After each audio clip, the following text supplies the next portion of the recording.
Pero nagko-comment na para daw nasa studio pag gamit-gamit mo itong Go Check Mic na ites. Ito po yung gamit ko na dalawa yung mic. At dahil sabi niya na parang nasa studio, tingnan natin, parang hindi naman.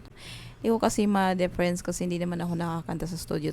And mag-comment kayo kung parang nasa studio nga ba talaga.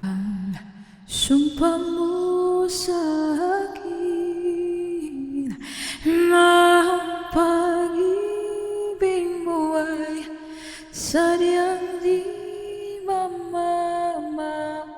Anong lyrics? Parang studio nga siya, pero I'm not sure.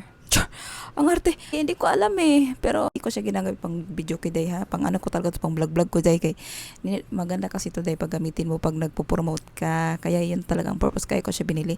Pero ewan ko, para pang studio ba? Hindi. Ewan ko, matutulog na ako Day eh. Pero ayun, ilagay ko lang dyan sa link kung saan ko to nabili. At mag-comment kayo kung ano ba talaga, kung pang studio nga ba. Kung pang studio, kung bet mo, ako ilagay ko na lang sa link kung saan ko to nabili. Sige, pangutana.